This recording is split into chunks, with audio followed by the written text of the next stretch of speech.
Hey, it's me, Nina. Tara, kape tayo. So, here's another one that I'm gonna recommend to you guys. Sorry, baliktad ah. It's the Lock Slim Cafe Macchiato. So, tinry ko to kasi ang ganda ng kanyang benefits at saka okay ang kanyang mga ingredients. So, makikita nyo dito sa box na to. Ito siya. Ito siya, guys. Ito yung in-order ko. Lock Slim Cafe Macchiato. And ito yung ingredients niya, guys. So, fully packed. So, meron siyang, ayun nga, Arabica coffee, green coffee, green tea, L-carnitine, at marami pang iba. Yan. Sana nakikita nyo. Sorry, baliktad pero yan, maganda siya. And ang maganda sa coffee na to is that when you drink this daw, it's gonna help you suppress yung appetite nyo. So, medyo nakaka-help to sa, weight management, ganun. And may L-carnitine para pabilisin or isupport ang metabolism, so, process ng katawan. And, syempre, pangpaganda, which is collagen. So, yun guys, siguro, ang laman ng isang box is 10 sachets. And ang natira na lang sa akin ay 2. So, talagang alam nyo na iniinom ko talaga kasi 2 na lang ang natira. At ito yung pangatlo. So, yun. Ginagawa ko lang is, yun, nilalagay ko siya sa aking mug. You can see, ayan yung mug ko.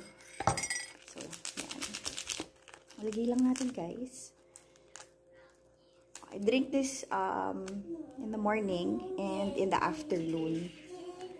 Yan. Ang bango-bango niya, guys. Grabe, amoy mocha talaga siya. Ayan. And then, lagyan natin siya ng hot water para ma-dissolve. Yun. Nasa sa inyo if you want it cold or hot. Pero ako, ayan. Gusto ko hot.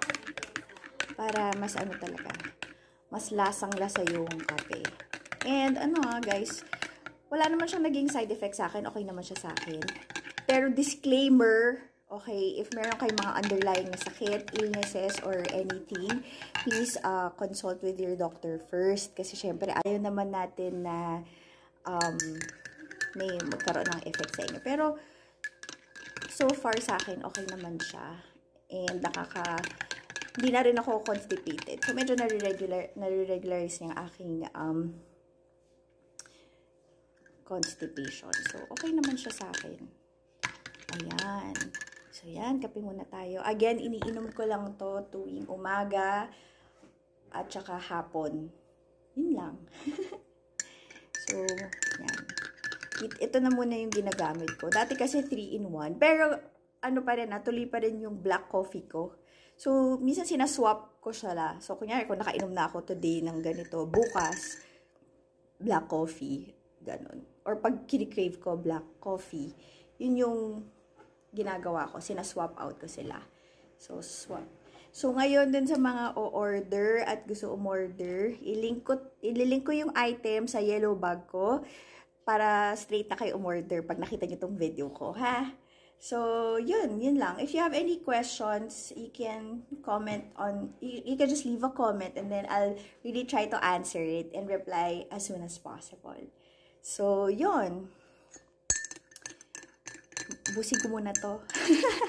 Busin ko muna to and kita tayo ulit, ha, guys? Sa uulitin. See ya. Bye.